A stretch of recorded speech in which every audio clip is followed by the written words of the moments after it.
You guys, can you see me?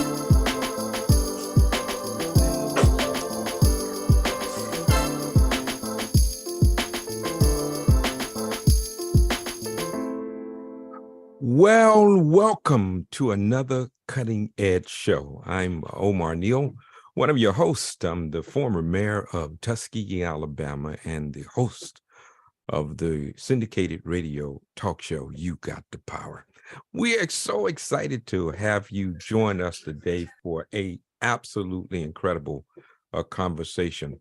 The Cutting Edge Show is one show that is brought to you in part by the University of Maryland School of Public Health.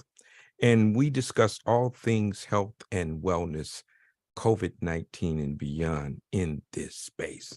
Well, today our conversation is going to center around a really powerful word. And that word is why. Why? Why? Why? Why do we have such cost and causes of health disparities in America? Understanding the why is truly to understand the essence of what's going on. We got a tremendous cast of people who are going to help us unpack this today. We have Dr. Evelyn Hunter, who's an associate professor in the counseling psychology, counseling psychology at Auburn University. We have Dr.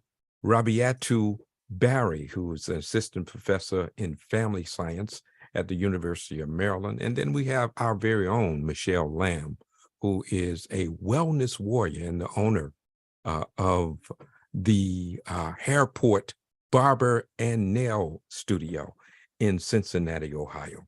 I don't do this by myself, although you see me here. I do this with my brother from another mother. He's none other than Dr. Stephen B. Thomas. He's a professor of the University of Maryland School of Public Health and director of the Maryland Center for Health Equity. Dr. T and me is what I call it. And so you're going to hear me talk to him and refer to him as Dr. T, because that's the endeared title we have given him. A brother from another mother, my co-host, Dr. T. Hey, man, what's going on? How you doing? Well, I'm still maybe 6 inches instead of 6 feet. You just say you are on cloud 9. You remember that cloud 9? I'm doing fine. I know the words. On cloud 9. Yeah, like the brother was in the White House, and now he can't get over he can't get over himself, right? Well, what was most important was to represent, and lawyers feel that way. But I think the take-home message is this, Mayor: we got to speak up loud. Our friends inside these buildings are saying we want to help, but there are structural impediments that respond to your engagement as a community. We've created a bridge that actually links clinical services to people at the Hell No Wall. We built that during the pandemic. It's a silver lining. And here we are now addressing the issues, the underlying disparities that were always there, that we're going to keep the message going. And we have a new network. These wellness warriors are truly frontline health professionals. So I'm excited about our talk today and the guests that we have. Absolutely. You very early on talked about no research on us without us, right? That's right. Where trust is important. When we need to know whatever you're doing, we need to know, but we want to be a part of it because we can be the beneficiary of it if we are a part of it. That's why research and getting people in those clinical trials are so important, because it speaks with the specificity of our genetic constructs and those kinds of things. So it speaks to us specifically rather than some generalities. That's right. That oftentimes does not address our unique conditions. And so we need to do that. Let me just say this as we get ready to introduce the panel. And you know this, but I want to acknowledge it now. It should come up again in our conversation. This was a 50-year anniversary of the ending, 1972, of the U.S. Public Health Service syphilis study done at Tuskegee, 1932 to 1972. And I want to just snap you right now, because at that Centers for Disease Control anniversary, the vignettes included Mayor Omar Neal. Thank you so very much for representing. Well, thank you, man. And again, 50 years, man, it seems like yesterday, but it was 50 years ago. And then, it was just on yesterday when we were in a meeting, and someone said it wasn't that long ago. 50 years is not a long time. And so we got a lot of healing to do, man. But thank you for acknowledging that, Dr. T. We don't do this by ourselves.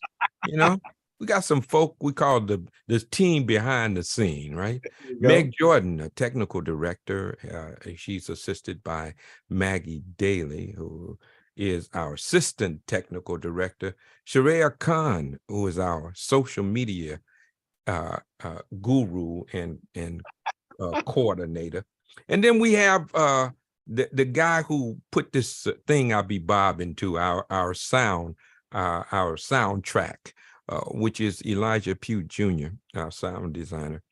Man, we are so appreciative to have this kind of committed team that makes sure that we do this thing at the highest level each and every show. So kudos to our team behind the scene, man. Hey, without them, we'd just be talking to each other. Yeah, that's, you always say that. You're right, man. But they can also catch us on all of the social media platforms. You can catch us on Facebook, YouTube, Instagram, Twitter. Make sure that you like and share and subscribe. You can really gain something from this experience, because it's not just information, it's also entertainment. We have some fun while we're doing this. We're taking you literally in the barbershops and in the hair salons, and we're having serious conversations like we would have there, but we make sure we are giving you correct information, right? Because we believe that when people get the proper information, they naturally gravitate to take care of themselves, right? So that's what this is all about. And also we got a newsletter that comes out every week. Each and every week you can get this newsletter. So you want to make sure that you subscribe to our newsletter. It highlights everything we've done in the previous weeks to include the show. So if you miss a show, you can catch it in the newsletter. We have vignettes of guests that we highlight and give you just a snippet of them in those newsletters. And of course, the Public Health Minute and all of the valuable information around COVID-19 and beyond in terms of health and wellness. We talk about all of that in that newsletter. So it's a wonderful space to be, and you can really gain a lot from our newsletter. All right, Dr. T, you ready to meet our group, our team, our starting lineup? Right. Hey, buckle your seatbelt. Ready to rumble. Yeah. Let me introduce a person that I met. We were I was in a program, a meeting with Tuskegee, talking about COVID, and this young lady was highlighted, and I was just absolutely blown away. Her name is Dr. Evelyn Hunter. She is the associate professor in counseling psychology at Auburn University. She's a licensed psychologist at the state of Alabama. And but, it was about how she talked about dealing with the systemic racism that gives rise to much of what we experience in terms of health disparities, and how those structures perpetuate themselves. That really perked my ears and made it absolutely necessary, in fact, essential, that she join with us today in this conversation. She is an absolutely wonderful person. She's been on the cutting edge before, so she's back by popular demand. Ladies and gentlemen, please join me in welcoming my friend, Dr. Evelyn Hunter. Hey, Dr. Hunter, how you doing? Let's snap her up. I'll snap myself. Thank y'all for having me. Oh, I'm so excited wonderful. about this conversation tonight. Oh, yes. I mean, if we can get to the whys, if we can get past all of the politics and all of that other stuff, all of the fear of offending, all of the PC, as they say, you got to be PC, come on. Can we just be truthful? There we I go. think, because that's what we need to be truthful. Let's be honest with each other, because that's the only way we're going to ever get out of this. It's through truth. Truth is liberating. Ye shall know the truth, and the truth shall make you free. Right? Dr. Hunter, and welcome back to the Cutting Edge. And I'm looking at your bio and your work in psychology and all your credentials and your degrees. And I'm so old. I can remember when you were in the spaces that we're in these academies, and you talked about spiritual well-being. You were kind of an outlier, but you made that central to your passion. What does it mean in this context? And are there any lessons from the pandemic around spiritual well-being that you bring today?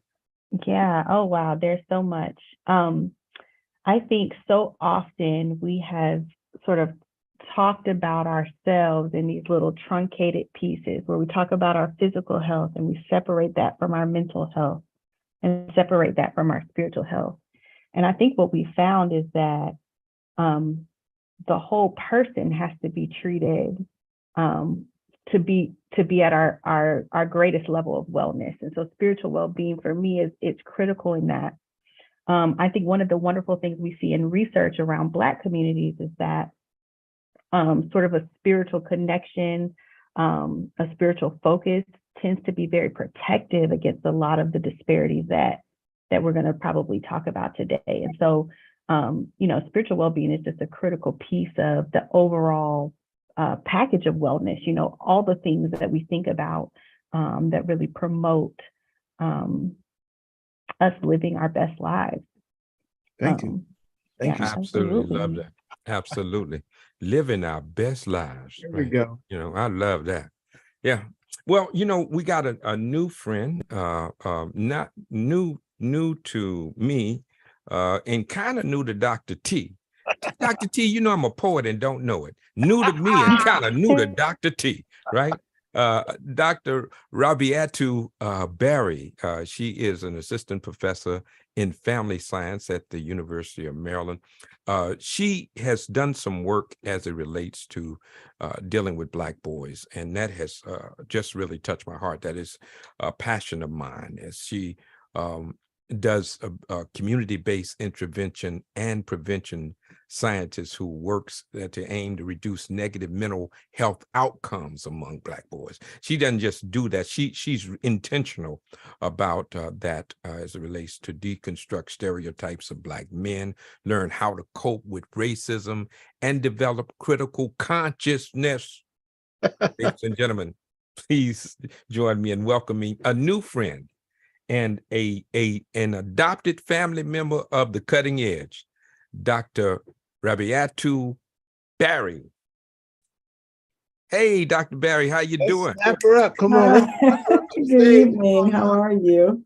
Fabulous, wonderful. We're so happy to have you join with us. And thank you for your work. We know that you did that work in Chicago area primarily, but that work is needed all over, and it's not relegated to any one place. And so thank you for that. Has to be a spiritual journey, as Dr. Hunter was talking about, for you to find yourself in that space. That's a calling, right? It has to be.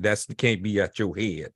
That's got to be something else that called you to that space. So I wanted you to kind of tell us, can you just kind of tell me how you got to that space? Because I'm curious. Yeah, it's actually funny that you say that. So like when I was a little girl, all my cousins were boys. So I was the only girl, all my cousins, and like negotiating that space of what it meant to be like the only girl in a boys space. And then as I got older, I started playing basketball. Again, I'm like in an all boys space playing pickup games. It's just me and the boys, but I had also girlfriends, and really thinking about like, I was always kind of like enamored or interested, I shouldn't say enamored, but intrigued by the shift in the way like I had to be when I was with my girlfriends, and then when I was with my guy friends, and even more so when I would be with my guy friends. So like, let's say we would get somewhere and it would just be like the two of us, and they would be talking to me about something, whether it be a girl they liked or something going on at home and their disposition. And all it would take was for one other boy to enter the space. Like once a new one came, and their whole disposition would change. Like they become more challenging and kind of like less vulnerable. And the girl that they were just talking about and was like, oh, sweet. It was like, well, no, I should keep paging me. Dating myself, this is a smidgen. Why she keep paging me? She blowing up my beeper, blah, blah, blah, blah. And I was always kind of like, I mean, I feel like we left her 5 minutes ago, but I'm not going to blow your spot up. I'm going to let you have it. But like, it was just a very much kind of like shift. And then I went to college and I would do volunteer work. I mean, I was America Reads mentor in undergrad. And literally every child I got for all 4 years were little Black boys between the ages of 6 and 8. All of them, no matter what I requested, boys. When I went to graduate school, I was like, I'm going to work with girls because I'm a girl. And when I went to clinical practica, I kept getting boys. And it was just like, I didn't ask for this. And so then finally I was like, well, girl, looks like this is it. So I just was like, you didn't choose it, it chose you, right? Basically, that's what I do tell people, like it chose me, I didn't really choose. Well, let me just say this. We chose you as well. And thank you so much for accepting the offer to join the faculty at the University of Maryland School of Public Health. So excited for you. And let's give us some snaps. Welcome. Absolutely. I let her know when I interviewed her that when she got here, she would not have to do all the legwork to engage the community. I had to give you some time to settle in. And now here you are on the show, and you're going to be introduced to our entire national network of wellness warriors. And I'll just say one thing. The mayor opened with the issues around PC. And here you are talking about Black boys. And depending on who says that and the intonation in which they say it, it could be a sign of love or a stereotype. I hope in this conversation tonight, you help us sort that out, because I would not want you to take that out of your bio and your profile because somebody has an issue with the word boy. Because your story, your journey said this came to you. This came to you. I love that. Yeah, absolutely. So do you? Yes. Do you? That's what I say. Do you, boo? You know, cutting edge. You're on the cutting edge. You can do you in this space. You can do you, right? Yeah. All right. So let's bring up Michelle Lamb. She is one of our wellness warriors, and she has been a part of what we've been doing here on the cutting edge. She is the owner of the Hairport Barber and Beauty Studio out of Cincinnati, Ohio. She's been a part of this for a long time. She has been in the beauty industry for 32 years plus and has been keeping the community in mind by giving back to school, haircuts for senior living in care facilities, and doing voter registration. She's been an activist. So she doesn't just cut hair. She does everything else to try to make the world beautiful. That's not right. Just an individual beautiful. Let's bring forth a beautiful person, our very own wellness warrior, Michelle Lamb. Come on, snap her up now. Snap her up. Hey, Michelle, how you doing? Wonderful. What's the weather like up in Cincinnati? I was just up that way. I brought up some warm weather. When I came back down south, I brought it with me, so I didn't leave it there. So is it okay now? No, you didn't. It's very cold here today. Yeah, that's right. I told you I was going to bring my weather back. Now, you noticed that Thanksgiving, it was warm. Did you notice that? Right. And then right after Thanksgiving, it went to be cold. It got cold, right? You noticed that? I brought my weather back down south. That's what happened. Okay. How you doing? I'm doing great. I'm Michelle Lamb. I'm the owner and operator of the Hairport Barber and Beauty Studio, located here in Cincinnati, Ohio. And I'm so happy tonight to be a part of this panel because I deal with a lot of men, and issues in our communities. And I'm just very happy to be a part of this. Yeah. You know, Mayor, I had the chance to review a panel that Michelle Lamb was on, a Wellness Warrior panel with our Communivax report. And Dr. Berry and Dr. Hunter, we take our scientific reports and then we translate them into information that can be delivered right down into barbershops and salons. And one of the things that came through loud and clear, Michelle, was the importance of being a role model. And you were talking about, you don't do anything you don't ask your participants to do. And that was a needle in the arm. That is so true. Whatever I ask them to do, because that's community engagement to me. If I to get a shot in your arm, I'm going to get a shot in my arm. If I'm going to get you're going to get your blood pressure tested, so am I. So I want them to know I'm just not saying this to you. I actually do the same thing. I'm there with you. You absolutely right. You can't teach what you don't know, and you can't lead where you don't go. You got it. That's been. I love you, you poet. That's the third one tonight. Absolutely. You know, well, let's talk. I really want to talk about, people talk about, Black people just sicker because, we eat poorly and, we drink collide and, it is our behavior that has constituted this health disparity. It is congenital. It is not derivative, right? That kind of thing. So they put it on Black people in terms of our poor health. When you look at it, we're at the top with all good stuff and tends to be at the bottom of the list on all the bad stuff, particularly as it relates to health.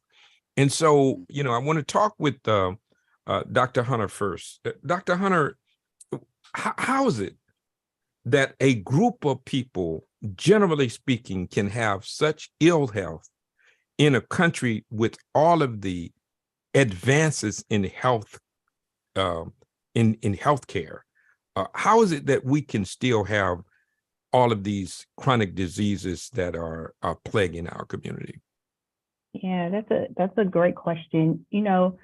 I think it's so important when we think about health disparities that we remember just at that basic definition that it's preventable burdens of disease, that the differences we see in Black communities are really structurally embedded. They're things that were embedded at the outset of this country and we're seeing ripple effects. So I think Dr. T brought up the fact that, we just hit 50 years of the syphilis experiment ending. And so if you think about the fact that that was generations of families, right, who were denied healthcare access intentionally, denied access to education about healthcare systems. And so those families, those communities then started 100, 150 years behind other communities. And so we're talking about disparities that are embedded in how the country was set up initially. These disease burdens are preventable. I mean, early on when folks noticed that Black communities were sicker, folks did all the research around what I call the blame game. Let's figure out what Black people are doing to themselves. And the vast majority of that research came up with nothing. The disparities aren't explainable.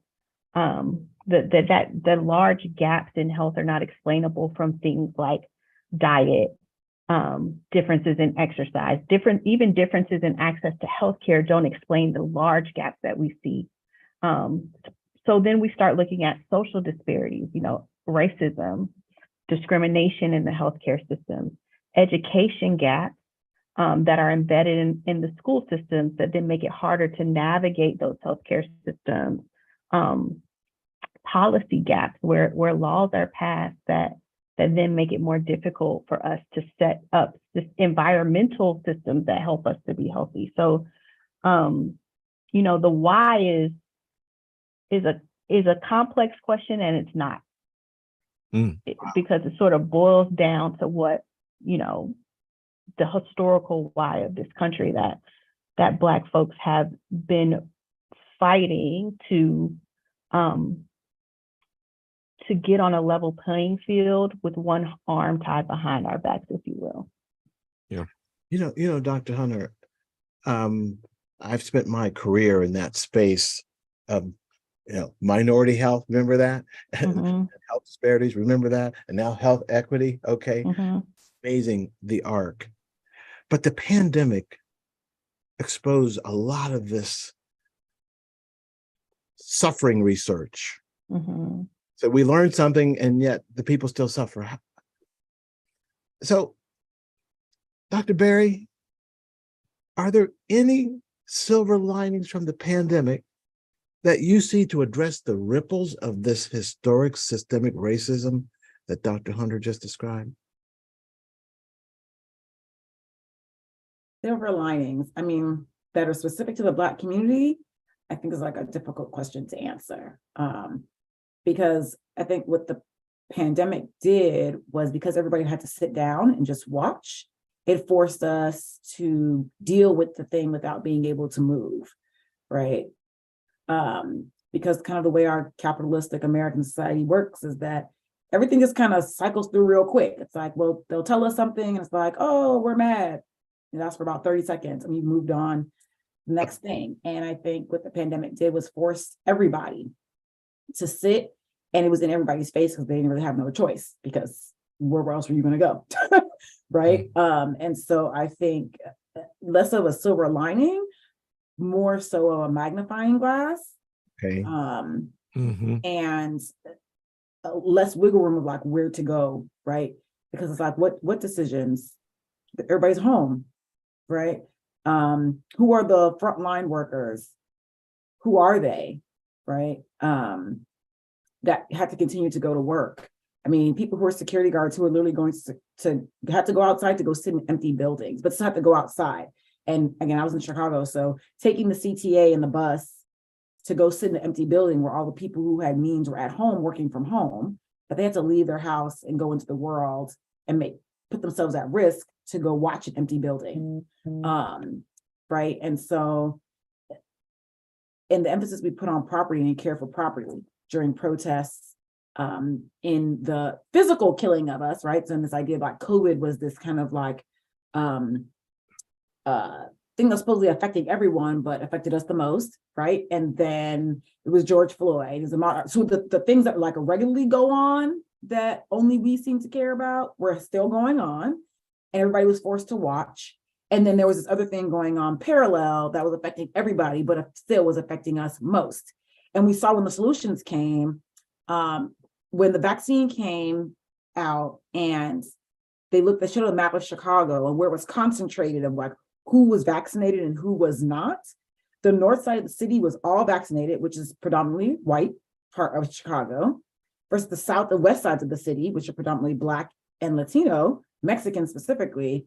It was very sparse. And not only was it sparse in people who are vaccinated, it was sparse in sites to get vaccinated.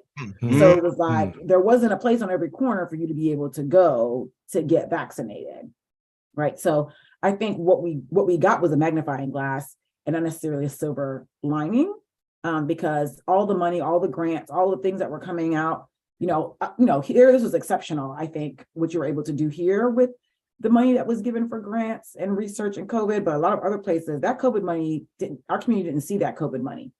And so again, a magnifying glass of that. When America gets a cold, we get the flu. No, we get pneumonia, Dr. Right, Berry. pneumonia. And so it's just kind of like, it's a significant magnifying glass. I really can't find much of a silver lining other than we told y'all. We told you. I love the magnifying glass metaphor, and I'm gonna hope by the end of tonight you'll see the silver lining.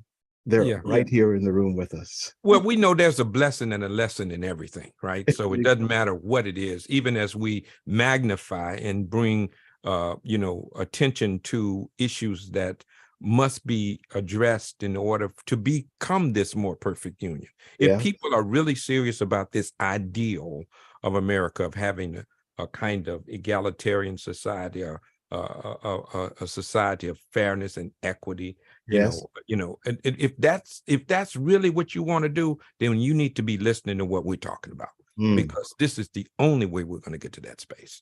All right. Let's talk with Michelle. Michelle, and then we'll go. Well, I saw you, Dr. T, with the cloud. Well, I will get to that, but I want to talk with Michelle. People are coming into your shop, and I find that the COVID pandemic really played a toll on the mental health of people. Even people who were stable before had bouts of depression and based on isolation and that kind of thing. Have you seen that particularly amongst your clients? And if so, how do you have that conversation, or is it a conversation in the shop about, I'm not feeling well, not physically, I'm not feeling well emotionally and psychologically? Yes, sir. What I can tell you guys is I believe that all of us if something traumatic happened in your life, okay, it can trigger mental health. And I believe that's why we're seeing it so much now. I mean, a lot of people stayed locked down for almost months. You know what I'm saying? Mm-hmm. And if they were healthy, but just even myself, I would find something to do every day just so I wouldn't have to remain in the house. So I think what COVID did for our community is brought out mental health even more. That's how I feel. And that's what I like that Dr. Rob Barry is saying. Barry is saying that's that spotlight. Yes. And Michelle, do you think it made it less stigma? It's always been a stigma. Do you think it made it less so because people were talking about it? Do I think what? Mental health issues became less stigmatized because they were so magnified. Yes. Yes, I do. We all was traumatized. See, nobody escaped trauma, right? So when you can't isolate yourself. I know that moments and bouts of depression, I'm most one of the positive people in the world, but I even had that, and I know it, right? Yeah. And as I reflect back over it, I say, wow, that was a state of depression, right? Yes. And until we are able to say it out loud, right? Yeah. And to let people know there's nothing wrong with you, right? When you are experiencing these kinds of things, when you are impacted. Now, you said something very profound. You said that what COVID did, it triggered already existing traumas, right? Right? People were already traumatized, and when COVID exacerbated it, technically. So I want you to talk a little bit about that.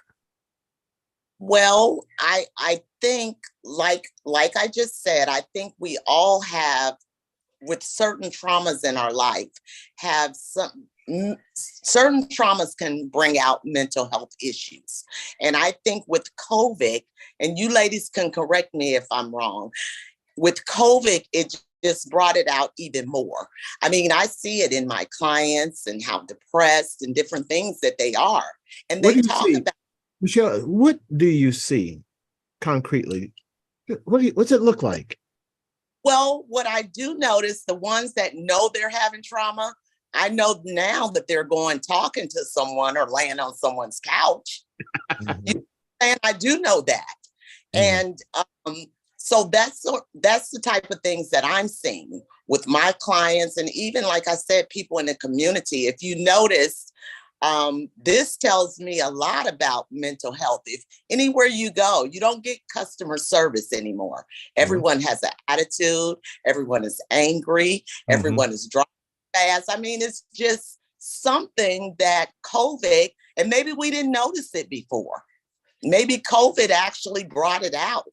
I don't know, but you see more and more of this now, especially in our communities. Well, I like those examples she just gave, very concrete at the grocery store, driving very aggressively. And we have our psychologists here and others that help, because our warriors are seeing this firsthand in the chair, and the training we provide helps them know referral, how to handle it. And I'm wondering if they also have techniques that can help the profession. Yeah. Well, I wanted to share, Michelle, you're right on target. There's no correcting you. I mean, you heard people talk about the double pandemic that Black America was going through, because there was a pandemic of racism before COVID hit, and then we were in COVID. And so the other thing I'll say is, I think one of the strengths of our community is that we've been taught to persevere. Our ancestors persevered. Many of our matriarchs and our patriarchs and our families teach us how to sort of rock up in the face of adversity. And so I think that is a real strength in our community. And sometimes it means that we have to be all the way on the edge of distress before we ask for help. And I do think the pandemic really pushed a lot of us to that edge of distress, where it was we were just no longer at a place where we could pretend that things were okay. So yeah, I love that this is called the cutting edge too, because I think that historically barbershops, the hairdressers, salons, nail shops, those are the places where we've been getting our therapy. Our community caring has happened traditionally and historically in those community meeting places. And I think it's been helpful for us to also think about when it's time to sort of go into a professional space and get to consistent support. Well, this is powerful. Dr. T, let's get a pulse, and then we're going to do the public health minute, and it's going to be a little twist on the public health minute. Dynamite might get ready for a different kind of public health minute with Meg, but tee up the word cloud, Dr. T. Well, Dr. Hunter and Dr. Berry, one of the things we do every show is get a pulse. And the way we do that is that we ask you to think about how you're feeling right now, and to pick a word that best reflects how you're feeling right now in this moment. We're still in a pandemic, and drop that into the chat. For all of our friends out there in social media land, you can use the Q&A box. And for the next 60 seconds, just drop a word in. Don't worry about spelling, and just keep typing. Put those words in, as many as possible. And then we'll take a look at what the cloud shows us. And for some, the more people who say that word, the larger the word will be. And so you may be influenced by what you see in that chat, and that's just fine too. So let's keep those words going. And Mayor, do you know that since we started this show, we have over 100 shows now, we've done this exercise, and the time's coming when we should string them all together. And then for my data, they're gonna go from Cincinnati to Chicago. What was going on in the pandemic during that time, because we actually bent the curve. It's interesting that you were talking about if we can, because they were, a particular time, so we can correlate and kind of, put them together and see what was happening. That would be interesting. That'd be a study. You could literally do that. Yeah. That makes all the sense in the world. My anecdote is that during some of the most difficult times of the pandemic, our word cloud from this cutting edge was more positive, a greater sense of hope than I would see when I do the same thing with health professionals. So now I want to ask you a question. Why do you think so? Now, since I'm going to put you on as a guest now, Dr. Thomas, Why do you think that's the case? Well, number one, I think that Dr. Hunter hit on something that as a people, we've had to buck up for so long. The pandemic opened up a whole new space for a conversation. Zoom was around before the pandemic, but a lot of people are much more comfortable in it now, and we should harness this space to do what we're doing right now. We got 2 psychologists in the room talking with our wellness warriors. And when we open this whole thing up, you'll see how this is also an opportunity to ripple. Just like that racism ripples, our resilience can ripple, and people are watching. And so I think there's a moment here before that 60 seconds passes, Dr. Berry, and it's all passed. We still have a moment in the pandemic window to make a meaningful, lasting difference. And that's why we're staying the course right here. You know, Dr. T, you mentioned it earlier as we just kind of talk as people are putting their words in. Going to continue to put your words in. We're going to be curating. We got people behind the scene curating. But Dr. Barry, it was a person by the name of Neely Fuller that said, if you don't understand racism, then anything else you think you understand will only serve to confuse you. Right. And so the CDC has just now declared racism as a public health issue, right? So I want to see how you view racism and its impact on health disparities.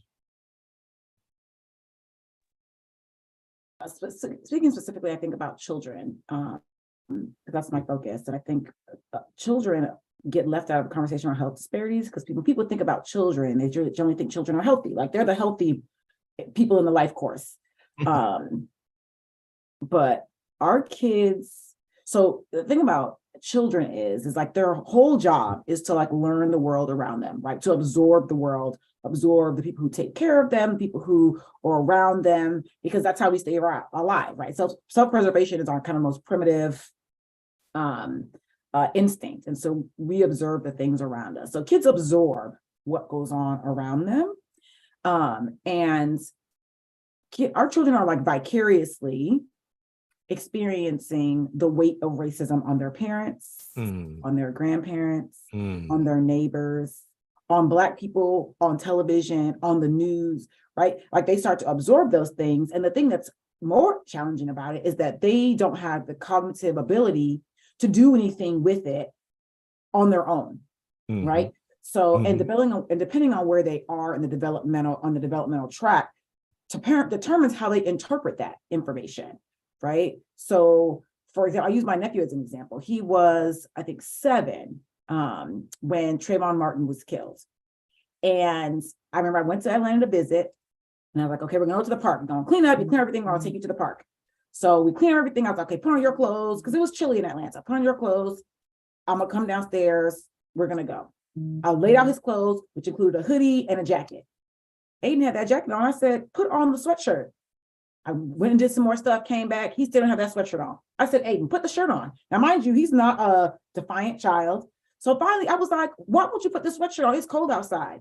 He looked me dead in my face and he was like, I don't want to get shot. Wow. Well, it had a hoodie. It had a hoodie on. It was a hoodie. It was a sweatshirt with a hood. Trayvon. Right. So he correlated that with, and right, because he had just, his parents were watching the news, like people were watching Trayvon around him. Right. And he was hearing, but he, of course, because he's 7, and when you're at that point, you take external stimuli and you direct it concretely to yourself. Right. So he was like, oh, he went outside in the hoodie and got shot. Note to self, don't go outside in the hoodie. Wow. Right. And so, you know, and his brothers who were older didn't have that response, even though they watched the same thing because they were 6 and 8 years older. So they're a little bit better able. Right. So when we think about health disparities for kids, it's about learning and stress. So our kids are having disparities in classrooms because they're not attending as well because there's so much going on that happens outside the world that when they come in, selective attention is much more difficult when you're trying to figure out what all the stimuli going on around you are. Right. Right. Kids worry about their parents. Your parents come home the night before talking about what happened at work, the racism that happened at work. The adults have, processed and moved on. The child who heard the thing is like worried about mom and dad who are at work right now when I'm at school? What's going to happen to mom and dad while I'm not around? Right. So, and we don't talk to our children explicitly because we have a lot of things going on. We don't want to bring it up. If we bring it up, then they'll think about it. They're thinking about it. I promise you. They already are. Right. We think if we say it, that makes it real. It's already very real for them. Right. The only thing that silence does is let them come up with their own conclusion on their own without the skills that they need to do so in a way that's meaningful, helpful, builds resilience. And so I think for children in particular, health disparities are vicarious in the things that are developmental milestones for them around learning and learning how to be in relationship with other people and learning about themselves in relationship to other people. What does that mean? Who am I in relationship to other people and in relationship to the world? And so I really want us to really be thinking about children when we're thinking about health disparities beyond kind of like the physical and mental health of adults, that kids have that, and kids have stress, and people don't think kids have stress because you're a kid. Like, what do you have to be stressed about?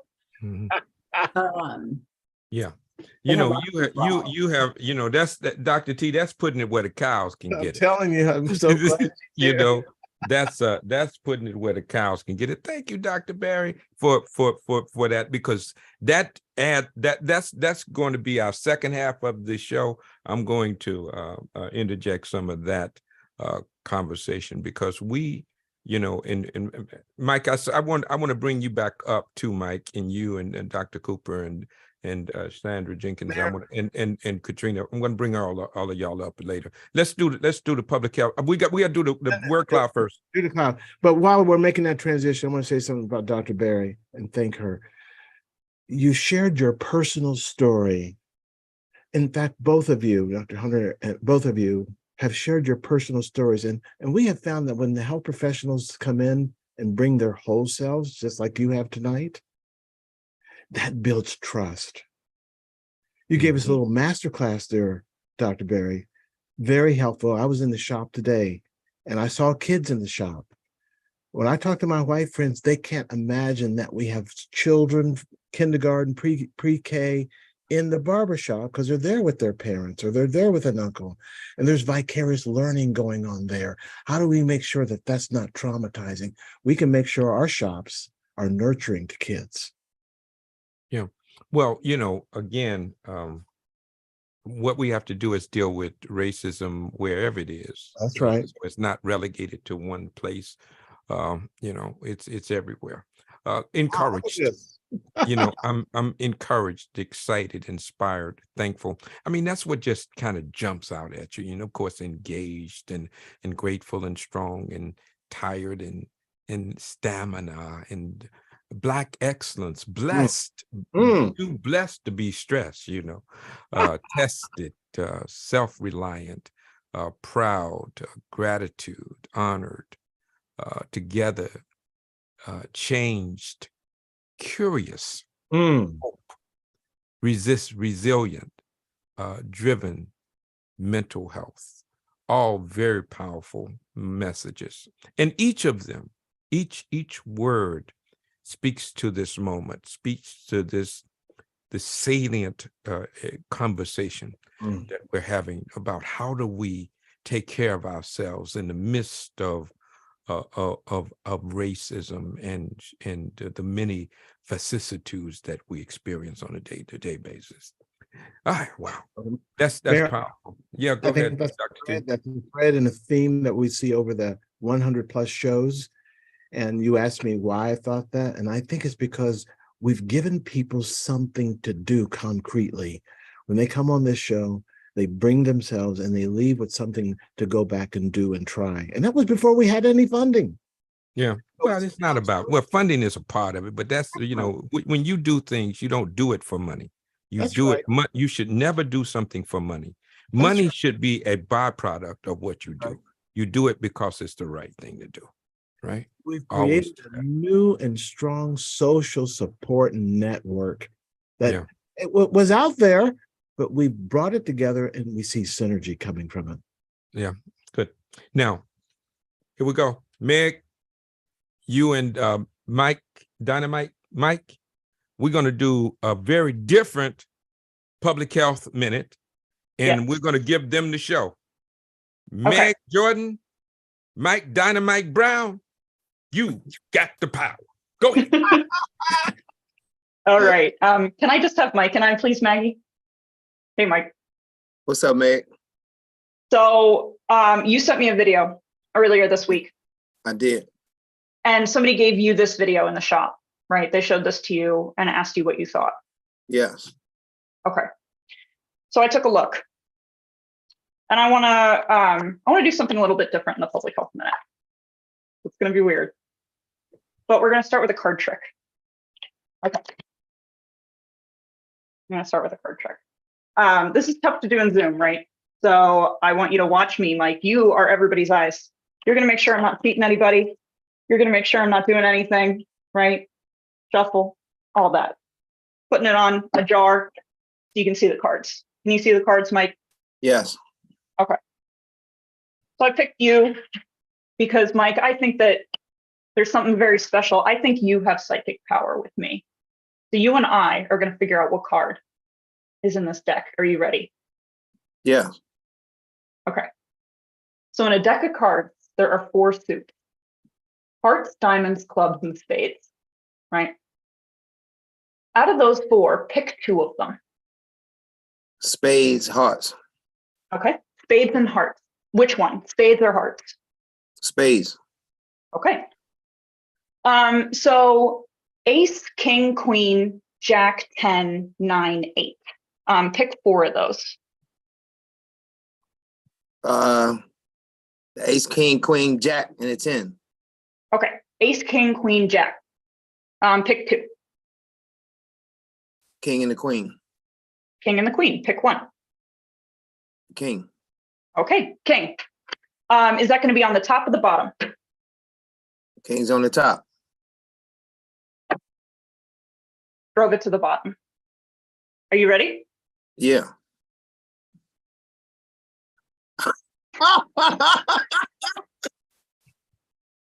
Let's get some snaps for Mike because Mike is psychic. Okay. Can we get That some was snaps? good, man. Excellent That assistant. was good. Absolutely excellent assistant, Mike. I can't thank you enough because I want to take you now through. You're thinking to yourself, why is this happening? But I want to talk about this article now, right? And I want you to keep in mind that it's still a trick. This is a trick. Okay. So that article you sent me was talking about COVID. And it was talking about how people who are vaccinated are dying more often now, apparently. Right. And it said it was from the CDC. Right. And, you know, in the public health minute, I always try to give you the facts, right, and how it's reported. And, you know, in reporting, you try to get the facts. But in the pandemic, Mike, would you say that, you know, sometimes the media has been pretty biased and that articles about COVID are wrong? Absolutely. I mean, everybody's had their own opinion, and Mhm. everybody has funding behind them with their message. Yeah. And when you're thinking about like the media, do you think the media is pro-vaccine or do you think it's anti-vaccine? Most of it. Like the Washington Post, the New York Times. These guys, I've interviewed with all of them. They seem to be pro-vaccine to me. Yeah. And obviously the pharmaceutical companies are really pro-vaccine and the CDC is really pro-vaccine, right? Absolutely. But I mean, people are vaccinated, but they're dying. That seems kind of counterintuitive, right? Absolutely. And I mean, the CDC has all that data. Like you were saying, like the CDC has that data and they're seeing that more people who are vaccinated are dying, but they're not telling you to stop getting vaccinated. That seems strange. Yeah. And these pharmaceutical companies are still saying that too, right? And they're making a lot of money. Absolutely. Why do you think they do that? I think they want to raise doubt to the people who are unvaccinated. They want to raise doubt to support their narrative, I guess. Yeah. And, even asking questions like these, will get you demonetized and things like that. So it really, I think it kind of begs the question to what people are, is there anything that anybody's hiding, right? Yeah. Would you say given all that, did learning that make you less trusting of the vaccine? Well, it definitely raises some antennas. It had the CDC's name involved on blast, saying that more people, the statistics showed that more people who were vaccinated died rather than people who were unvaccinated. And they said the CDC. So I'm like, the CDC has just been telling us to get vaccinated and supporting us and backing us. So now they playing tennis. I mean, you can't play both sides of the fence. I'm in the middle. I mean, what? Right. It kind of upset me for real. So that's why I sent it to you. I sent it to you and Dr. T. And remember, Mike, this is a trick. And so this whole article, all these questions it raises, it's all a trick. Is this your card? No. It's an anti-vaxxing trick, Mike. These people use the exact same thing as magicians. They shift your attention.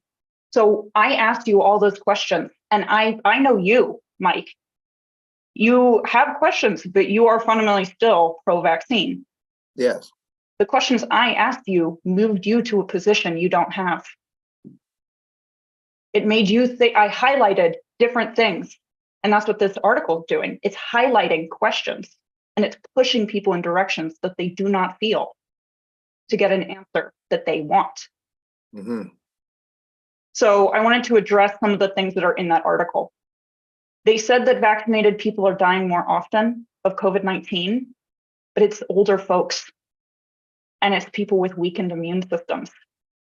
And no vaccine can make up for the fact that you're 84. Stuff's going to hit you hard when you're older, or if you've already had cancer. There's not a lot of vaccine can do about that. They also said things like there were no clinical trials for the boosters, which is wrong. There were clinical trials for the boosters. There still are clinical trials for the boosters, but they got that from information and they twisted it. They said that, there was a lot of stuff they twisted. Information they read directly from the CDC website that they read and then completely misinterpreted. The way that and Mike, I don't mean to offend you, but you're not psychic, right? I'm not. And you're not stupid either. So this can happen to anybody, and misinformation happens to everybody. This kind of news site and keeping yourself safe from misinformation is all about asking the questions of who's benefiting from the information. What are they trying to push? Who are they trying to help? And then Googling, because the news site that you sent me very specifically are a QAnon group of people that are deplatformed and known for doing misinformation. So keeping your eyes open to what's going on. I appreciate it. I'm enlightened. Yeah. Thank you for being my assistant here on the Public Health Minute. I want to know how to do that card trick. You got me good. I'm trying to push my brain back in. Boy, I'm telling you. That was good. It's a trick. Oh, it's a trick. Okay. Thanks, Beck and Mike. I appreciate that. That's good. Yeah, let's bring up our guest again. There's always it's always something new on the cutting edge. You never know what you're going to experience. One of the things that we want to talk about is how do we benefit from where we are? I mean, we can constantly restate the problem, right? Or we can begin to say, okay, these are solutions, and we have to also differentiate between symptoms and problems, right? And so Dr. Hunter, I want you to help me get to the core of this, and then walk me through what you believe is a process to bring us to this space of equity. If we're talking about disparity, right? We got to move to equity, and it has to be some system by which that is done. It must be methodical, or it will just be an activity in futility. Yeah, that's a great question. I think we need a both and approach. So I think we are at the beginning stages of understanding the why, the problem. I think as a community, we understand the problem, we've been living it. But when I think about researchers, when I think about the medical community, baby understanding of the why. So that work still needs to happen. And I think we need to still be involved in that work. I love, Dr. T, what you said, no research on us without us. We need to be involved in that understanding of the why. But at the same time, we need to be involved in that understanding of the what we do now. So one of the things that I love is something called patient-centered outcome research. And it's a fancy name, and it just means the community, the patient, the person who would be impacted by some type of intervention, some type of therapy, is involved in the development from ground zero to when it hits the streets. We need to be doing that type of work where we're sitting down and thinking about how does racism impact me? How has the pandemic impacted me? How has the pandemic impacted my family? And then what are the things that I've used? What are the natural strategies that we as a community use to get through them? So one strategy that's common in our community is what we call a distracted avoidance, which those words sound a little bit negative, right? But it just means that something bad happens, George Floyd happens, and we go and we have a kickback. And we just go in and we hang out, we get in community, we talk about the pain of it, and then we move into playing games. We're playing Uno, we're playing spades. I knew you were going to pick the Black King of Spades, Mike. We knew that was that was the choice. You know, so it's a distracted avoidance. We engage strategies that help us move through the pain. These are things that we as a community already know how to do. And so how do we then get those strategies embedded into actual intervention research so that they become a part of the psychological interventions that therapists are using? There's a group out of the University of Kentucky, and they have something called the racial healing framework that they utilize, where they bring groups of folks together to just process the experiences of racial trauma over an intensive, like 3-day processing session, right? And that group both engages in healing, but then they also engage in a patient feedback where patients tell them, okay, listen, here is what we need to be doing over these 3 days. Here is what would be healing for me. They sing, they dance, they have drums, they do meditation.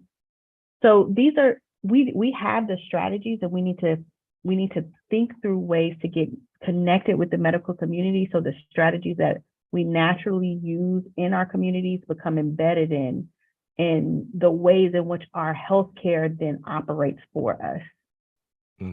That's powerful and very responsive.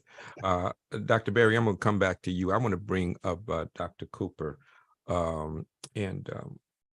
Cooper is a part of our family and our team.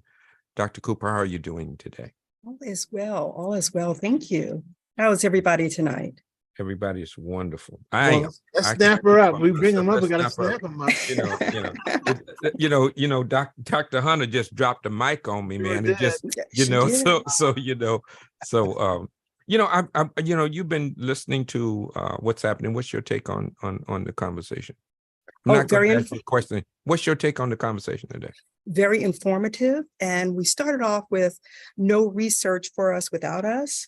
Mm-hmm. This is really relevant because we have institutions, just recently, University of Southern California, opening up a research industry or department with using AI to help with genetics, to understand how to tailor medicine and treatment in order to better meet the needs of communities of color. So this is just another pivotal moment in what we call public health and healthcare for vulnerable communities.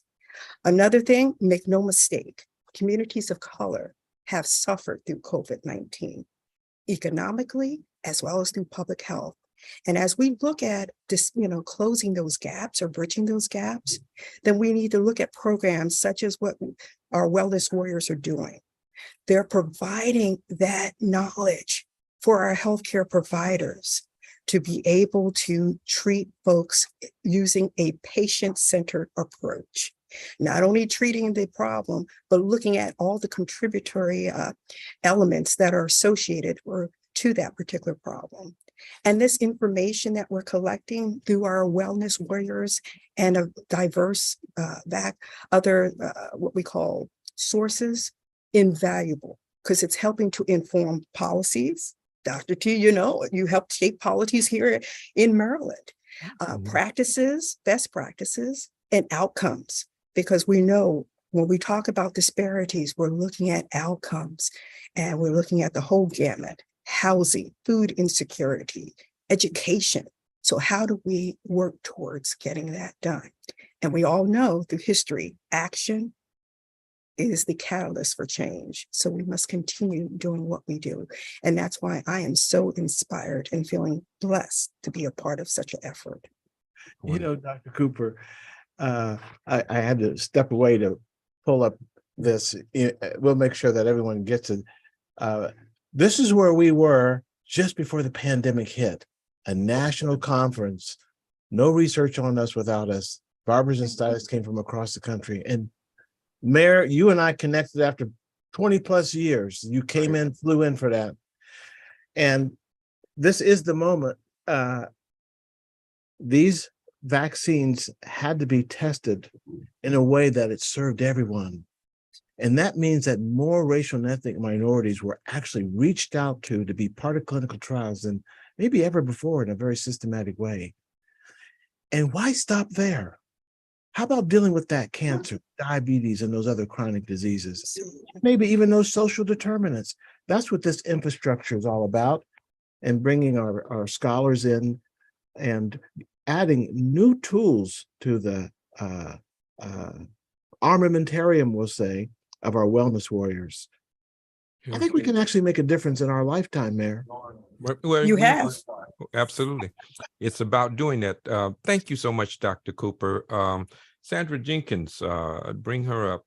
Sandra has been spotlighted and been a part of the cutting edge team for a long time. We don't even know how long, a month of Sundays.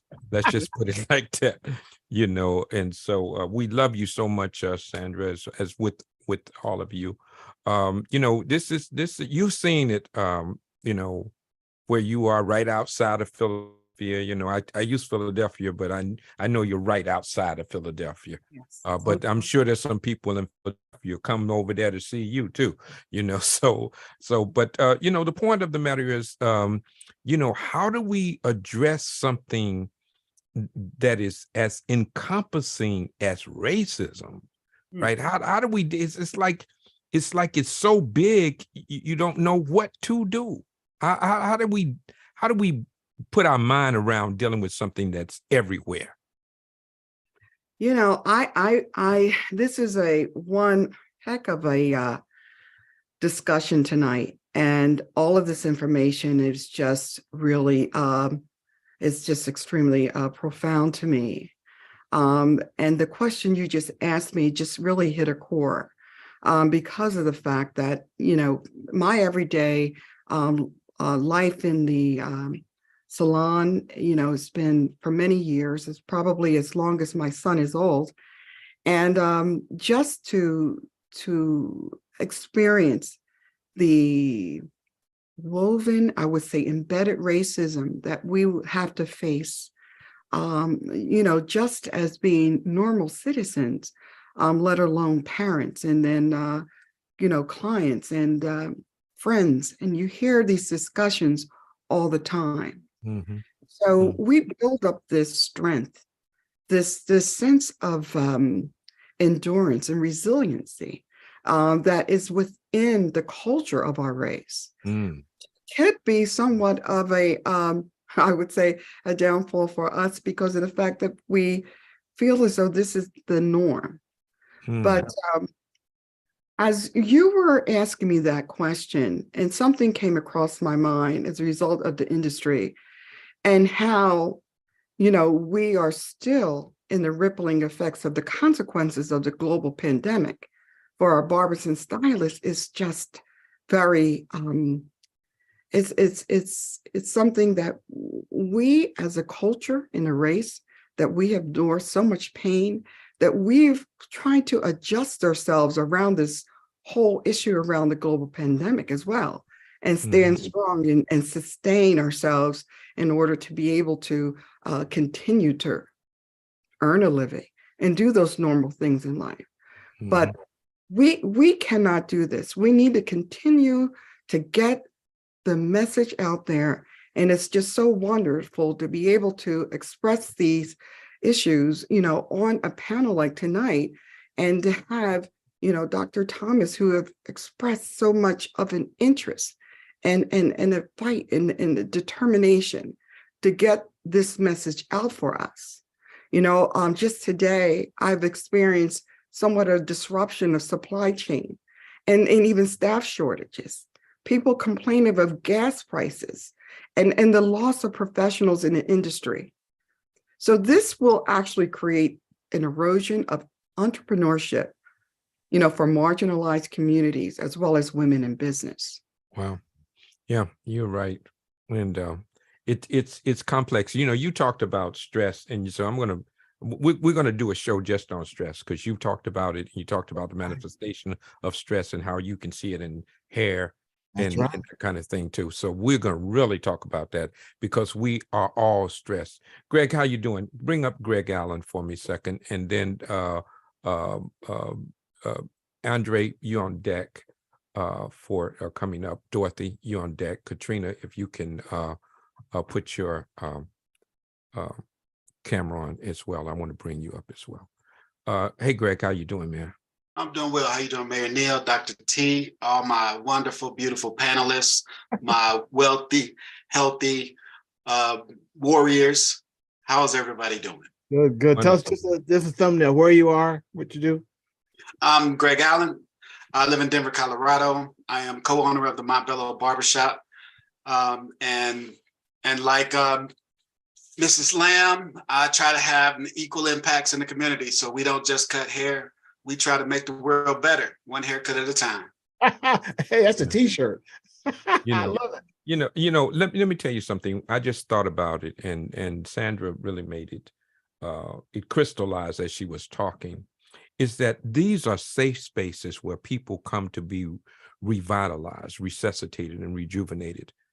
So when you're getting your hair cut or your hair styled or whatever you're getting done, you're really going into a place to restore you. There you go. Right? Not only to make you look better and feel better, because when you look better, you feel better. There's a direct correlation between how you look and how you feel, right?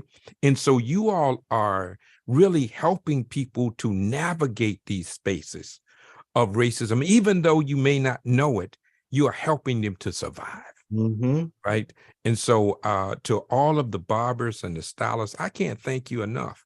And I'm beginning to have even a greater appreciation for what you do to help people sustain themselves as they navigate these waters. Thank you so much. Greg Allen, man, Denver, Colorado, man, we it's cold out there, man, isn't it? Yeah, we got some snow on the ground right now. Yes. Yeah. Oh, well, I'll see you in the summer. I bet you I won't be coming up that way. I can't even bring weather up that far. So yeah, you don't want to be cold and can't breathe. So wait till the better weather, and then I'll take you out for a steak dinner. All right, absolutely. We'll figure out when to come. I want you to invite me. Tell me when it's really good weather somewhere where an Alabama man can hang out. Okay, just tell me when it's about your time. You can come. Right. Hey, love you, man. Thank you so much. Good. Hold on, just before Greg. the boys, the young Black boys who come into your shop? How do we make sure we get to them? What me and my partner do is we make sure that the older gentlemen in the shop realize that we're accountable to those young boys who come through. Okay. Because the barbershop is a place where men take small pieces of every man that walks in the door to figure out who they are. And so they take pieces of me, pieces of you, and they say, I'm going to be like that, or I'm not going to be like that. But we make sure men know that they're being watched and they're responsible and they're accountable. And so once they know that, it helps shape behavior. It creates authenticity, right? Because we're still in our spaces. But it also causes us to temper our bad behavior because we don't want to pass that on. So that's our shop. That's what we're trying to do. We don't always succeed, but our job is to grow. It ain't to be perfect. And so I make sure everybody know you come in here to grow, and that's what we try to do. Ooh, another T-shirt there, coming here to grow. But that vicarious learning, you see that happen right there? Wonderful. Thank you so much. When you go to the hair, you go to the barbershop, you don't just go through it, you grow through it. There you go. That's it. That's it. Just listen to that poet. A poet that don't know it. But that kind of stuff, I don't show it either. So, love you, man. All right, okay. Andre, let me bring Andre up. Dorothy, you on tap. Mike, I got to bring you back, man, by popular demand, because I want to talk to you about some stuff too. Hey, Andre, how you doing, my man? Hey, I'm fine, but it's hard for me to come behind all that thunder and lightning from you guys. Tell our new guests where you are, Andre. Andre, we're in Atlanta, Georgia airport, barbershop inside the airport, busiest airport in the world. And talking about racism, racism is funnier these days than it used to be, because we have people that come in and they don't even realize that young people included, don't realize racism is a problem. It has to be shown to them that they're not experiencing something that someone across town is experiencing with a higher value. Because a long time ago, of course, when people were in crop sharing, I don't know if racism was a thing. I think they just thought that I'm Black and I'm supposed to be picking cotton. Today, I think racism is something that is more hidden than most people think, because the pro actions from racism are hidden in a thing called perhaps a job classification. You can't make it, or the opportunity is not here for you. And through COVID, because a lot of people ended up in homes amongst themselves, then the same thing just sort of implanted itself within those people. So they're coming out now, and people are mad at something, but they need direction. They're not sure what they're mad at right now. They're mad as hell and don't know why. Exactly. Yeah. Take it out on whoever comes next. Mm-hmm. Let me just say this, Andre. Okay. Nobody is immune from racism, no matter what position you're in. No, right. And I want to make sure that people understand that you don't get a delusion of inclusion, right? So you need to understand that we all are, and it is not going to just dissipate through osmosis. We all got to work on it, because everybody benefits when we get away from this poison that is in the body politics. And I've got to broaden my vocabulary. Yes. No, that's fine. You good. You're good. I just wanted to make sure that I knew you were saying that. So I just wanted to. So it's okay. It's all right. Wax eloquently for you. Yes, you're doing fine. Yeah. Thank you so very much. I love you very much. Katrina Randolph. Man, I love them glasses, Katrina Randolph. But you look at Katrina. Hey Katrina, the short hair queen. Dr. T says that now, you know, that she says that she like you saw Meg do the magic trick. That's her magic trick with short hair. She got it. Hey, Katrina Randolph, how you doing? Hello, how are you? How's everyone? Thank you for this wonderful panel tonight. I was just thinking about the mental health side when I was listening to Tell them Dr. who you are. We have a new guest. Just tell them who you Who's are. our- Dr. Hunter is our new guest. No, Dr. Hunt, hold up, Dr. Hunter is been on before. Oh, I'm We sorry. got I thought Dr. I Berry saw is Dr. up. Burry before. Okay, Dr. hello, Berry Dr. Burry and Dr. Hunter. My name is Katrina Randolph. I'm the owner of Trey's Hair Studio in Capitol Heights. I'm part of the Hair Network, and I'm also a certified community health worker through the state of Maryland. There we go. So I was really enjoying the conversation tonight, and I like what Dr. Hunter said when it came to the mental health side, because a lot of times when we talk to our clients about their mental health and what they've been exposed to during the pandemic, I like to see where they are when it comes to their physical, mental, and spiritual well-being. And a lot of times they're out of alignment. So a lot of times when I talk to my clients about what they're experiencing, what their kids have experienced during the pandemic, that is one of the key things that I tell them. What were you like when you were raising your children? Because a lot of times if they're going through things, they have absorbed the traumas that you were going through when you were raising them. So I thought this was a great panel tonight. And I thank you for reminding us that your spiritual, your mental, and your physical must be intact for your well-being. So I share that with my clients a lot. I wanted to thank you.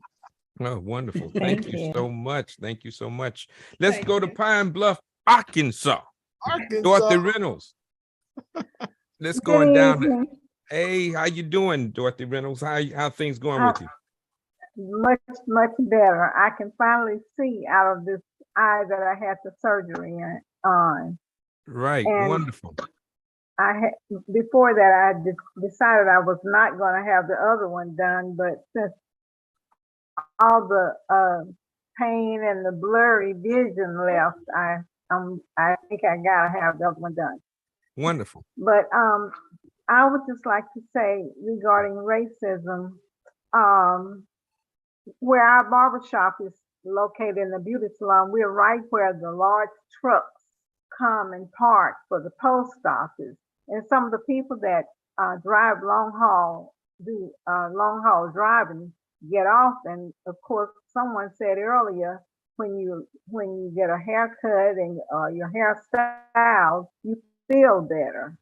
So the first thing they want to do is come and get their hair cut. And we have people of all races coming over there, and they feel very comfortable. And I'm so proud of that. One of our barbers is off due to an auto accident, and and I put a note up letting them know that he was out. And so some of the people called and left the messages for him and want to know when he'll be back. They said because everybody can't and won't do our hair. And we're talking about white, Hispanic, all kinds of colors.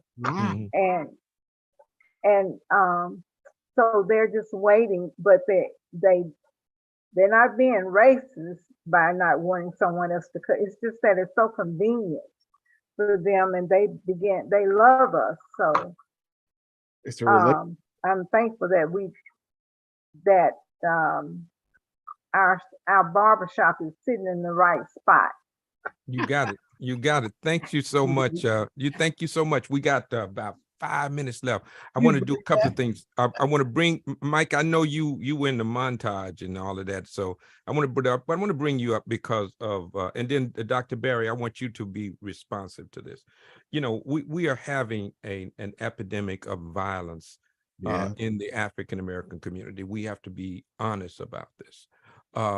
And many of our young people are seeing people to whom they know personally killed due to gun violence. I want to talk about the vicarious trauma that they carry and how sometimes they become numb and it becomes a normal thing to them and how damaging that is. I want to hear it from your vantage point, Mike, and then clinically speaking, Dr. Berry, help us unpack it. That'll be the last thing we'll talk about. I just give you a scenario today. A friend of mine, he was out talking. He's an older guy, like 45, talking to another guy about 40. And the young guy walks up between them, like they're talking, and he just walks between them, disrespectful. Like, hey, young man, what's up? What you doing? He said the young dude turned around and fired 3 shots. Gun? A gun. 3 shots. Because he tried to correct him. And in my community, the kids started having kids and they didn't teach them respect.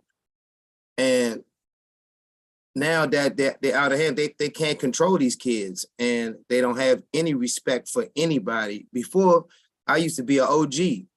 Now I just step out your way. Oh, you got it, young man. You need a haircut?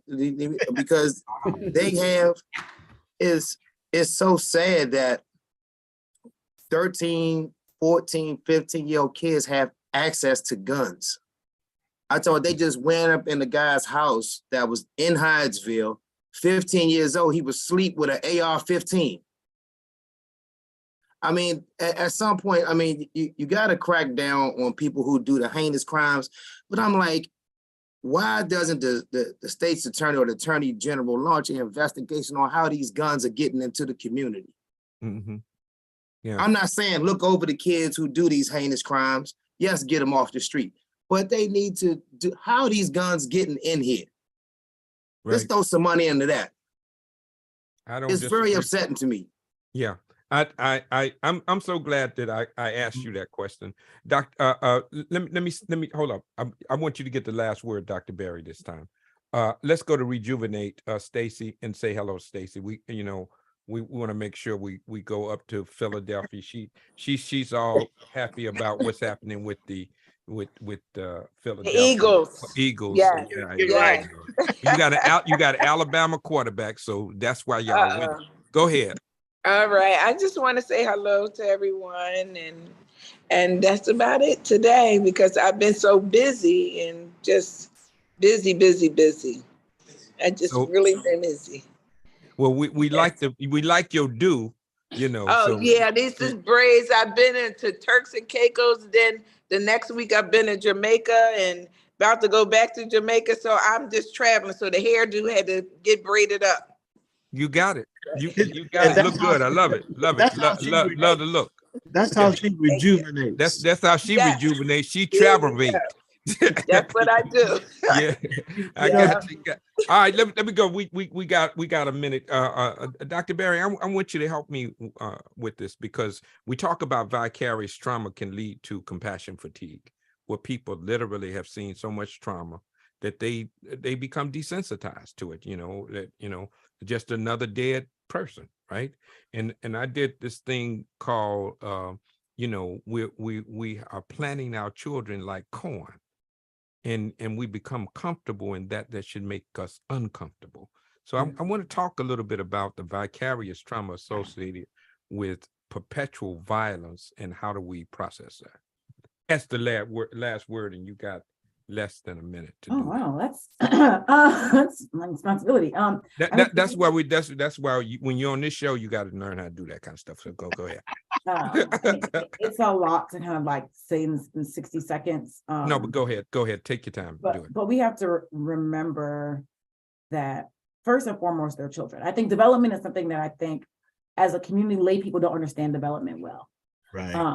And what people's brains and what they can actually do and process and the way they interact with the world. And when we talk about mental health, you mentioned earlier symptoms, and I think that's really important because when we think about mental health, people always talking about like diagnoses. People have depression, they have these things.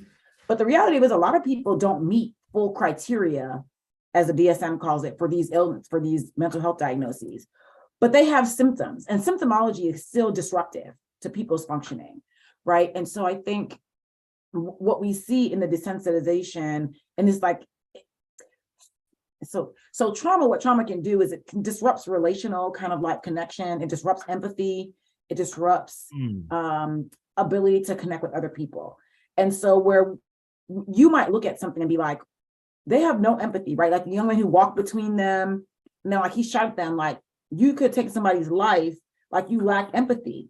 But that's part of the course of trauma, is that you develop this like lack of empathy for yourself and for others, right? And remember, when self-preservation no longer becomes like top of your pyramid, everyone around you is in danger, because self-preservation, again, is our most primitive kind of way of being, and like staying alive. And so I think some things that we don't talk about a lot is like passive suicidal ideation, that a lot of our young men have developed this kind of like passive, kind of like, if I live, I live, if I die, I die. Like, I mean, I want to live, but if I don't, I don't, you know, kind of what they say is like, you know, NIGGAs die every day, bro. Like they die every day. And it becomes part of kind of like their ethos of life being kind of like precarious and tenuous. And that's kind of like a matter of fact.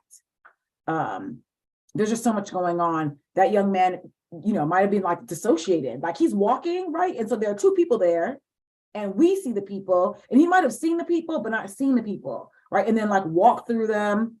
He's like, hey, young man, which kind of like brought him out of dissociative state, right? Like, because now someone's talking to him. But when you walk in a world that's unsafe, you think about what's adaptive. Is it more adaptive to interact with a stranger and think they're unsafe and find out later that they are safe?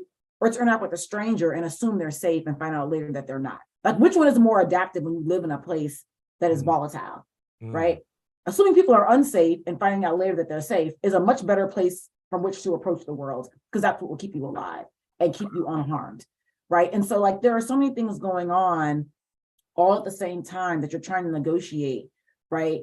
When you're 15, right? And it's kind of like biopsychosocial way of thinking about things. Biology-wise, their body is actually changing and going kind of crazy on the inside, that they don't really know what's happening, right? Their testosterone is off the chain. It's like shooting through the roof.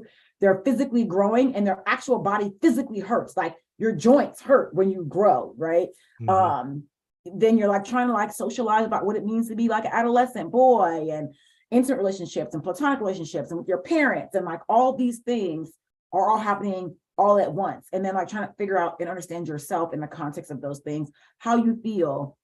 Do I have space to tell people how I feel? How do people receive how I feel? Do I even have the language to say how I feel? What are people going to do with how I feel? Right? It's like a lot happening in a world that's just constantly moving and nobody's stopping for you. And the world doesn't stop. And so when you think about adults, a lot of the adults we see who do things are just kids who never got help. Like they were hurt children, because time's going to continue to move. The problem is that the consequences just get more dire as you get older, right? And so as we see the things, a 7-year-old boy who never got his feelings attended to and didn't learn how to like talk through his feelings and like be present is going to be still 15. He's going to turn 15. He's still not going to have the words. He's still not going to have to be present, right?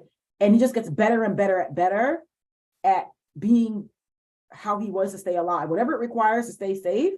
And where you grow, you're going to get better and better at doing it.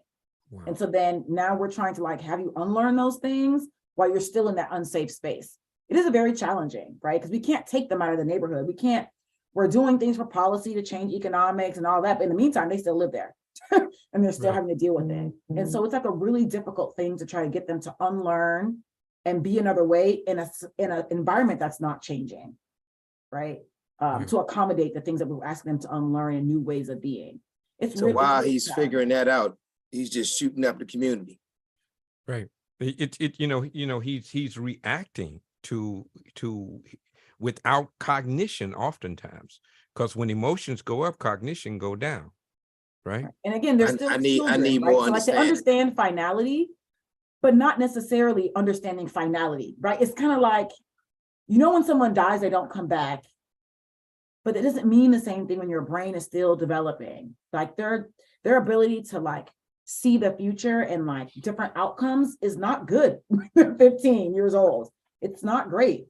And we're not even really great at that. So we're about like 22, 23 that we're get to be better at kind of being prudent and being able to foresee different outcomes of situations and making choices. When you're 14, you kind of you're still winging it. You're still learning. But you're doing it in a place that's not safe. And this is a point of personal privilege that I wanted to extend the show, Dr. T. So you put that on me, because this is like I said, it's the early complicated. It's important. It's important. Yeah. it's important what you're saying. Yes. And we need to understand that. Yes. Right. And so I wanted to give you that space to at least lay out at least some foundational work. I'm going to invite you back now so that we can unpack that in a more expansive and deliberative way to address this issue, because it's happening everywhere. Mike, you experiencing it.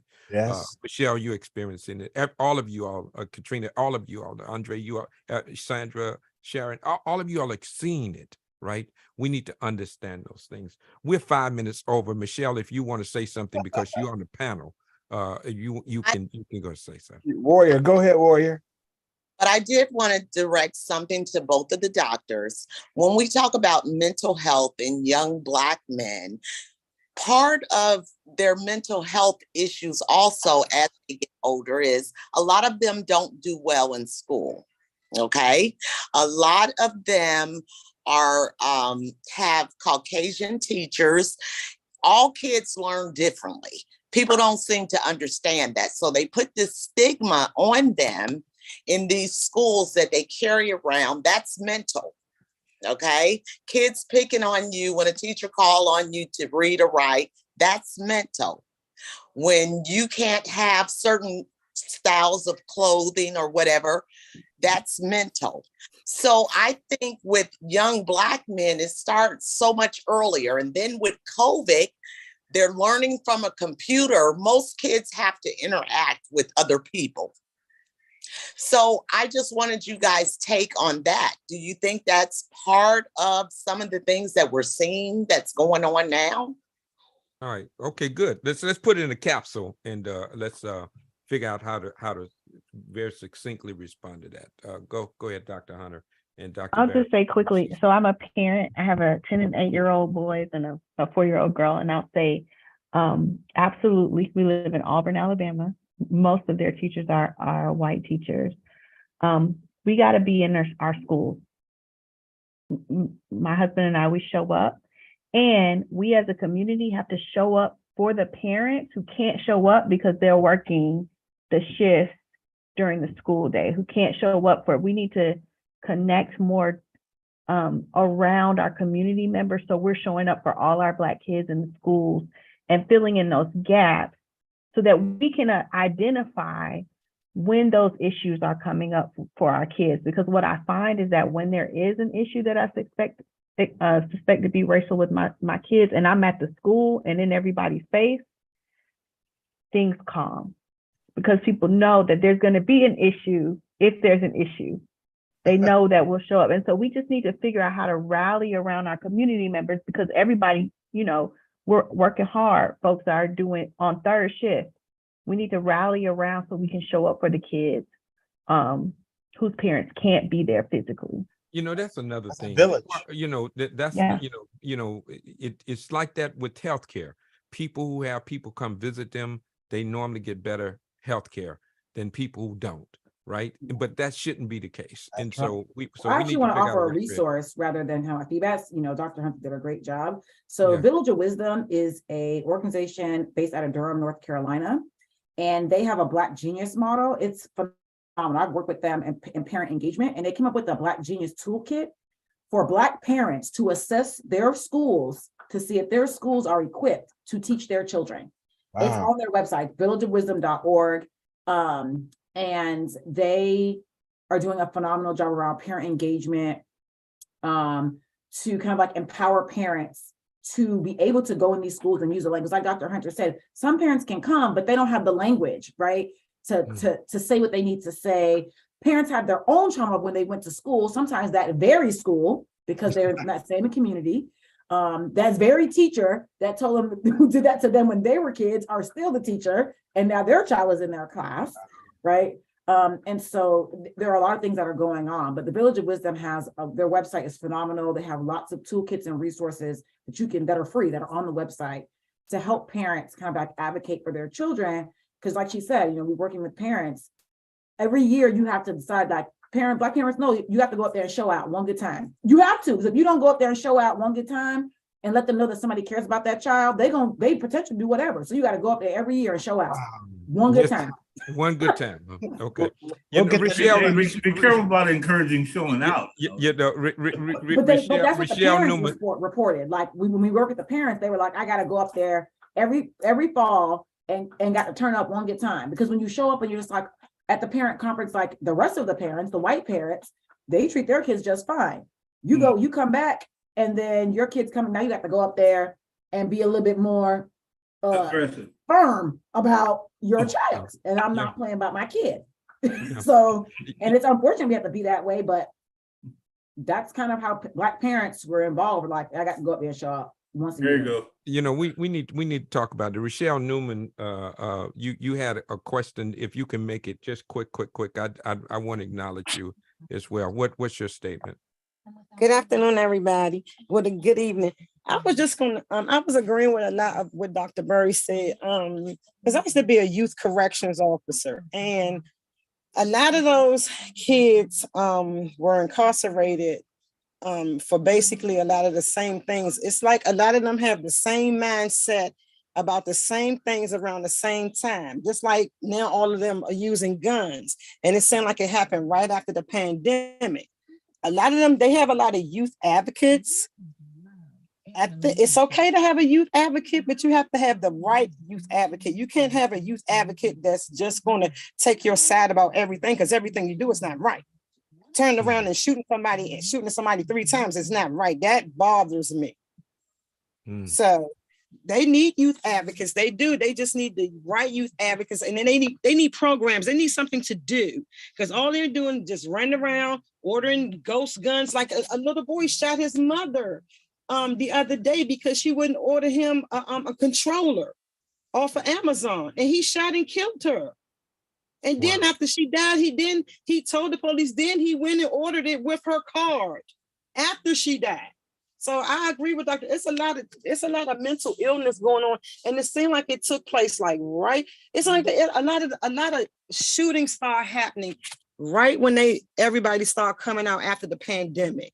The youth, it's like the youth were. It's almost like they were incarcerated, and they had a lot of idle time.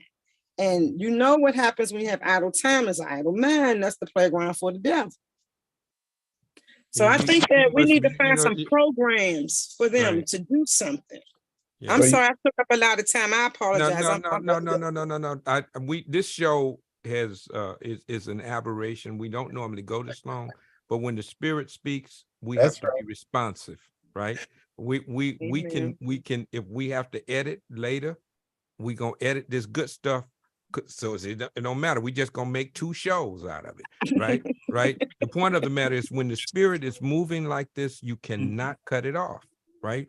It's somebody that needs to hear, what we're talking about today. We're going into Christmas season, where there are going to be mothers and fathers who will look over at a chair and it'll be empty because their child is not there due to gun violence, right? Right.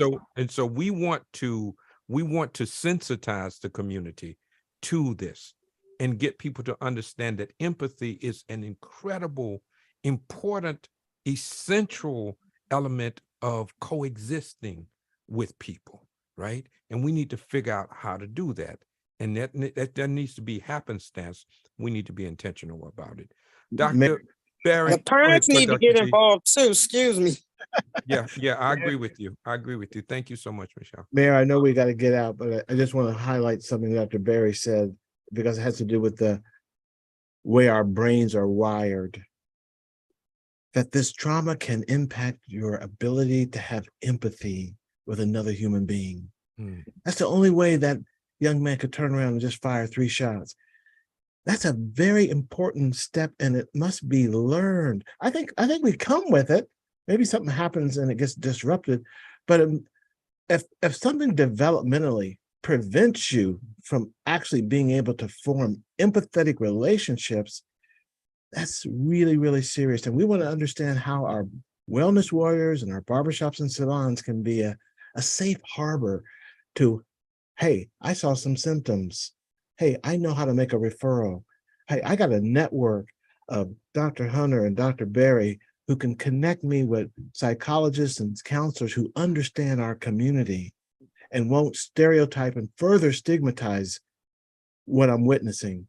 That's what the cutting edge can be, a clearinghouse for these kinds of resources. I just want to thank everyone for being so honest. They use real examples. I've been hanging out with Mike for a while. I was in the shop today, but I'm hearing his story he told tonight, just right now, because of this conversation. Yeah. Well, one of the things is that we have to look at it from a holistic perspective, and there is no silver bullet, and not to use a ballistic metaphor in talking about violence, but we have to be able to look at it from many angles, and so we want to unpack this, and so look for an invitation, Dr. Hunter and Dr. Barry, and yes, Michelle Lamb, and to all of you. I look for an invitation for us to come back. Absolutely. And have this conversation again. It's been wonderful. Give yourself some snaps. Oh, now snap, folks. Time. We went over 15 minutes Wow. and 16 minutes, but you know what? So it bees that way sometimes. There you go. Right? You know, so it's okay. It's okay. I love you all so much. We are approaching the Christmas season, and remember what the reason for the season is about. This man named Jesus that talked about love. And I'm from Tuskegee, and Lionel Richie and the Commodores had my favorite song, and it's Jesus is Love. And I really appreciate the fact that you are sharing your truth. And when you share your truth in a very real way, you share love. And so I like to leave you with these two words. Remember that I love you with a perfect love. But more importantly, remember this: you got the power. Until the next time on The Cutting Edge, be safe. Take care of yourselves. You owe it to yourself. You Bye. got the power. Bye. Bye-bye. Keep your mask on. Good night, everybody.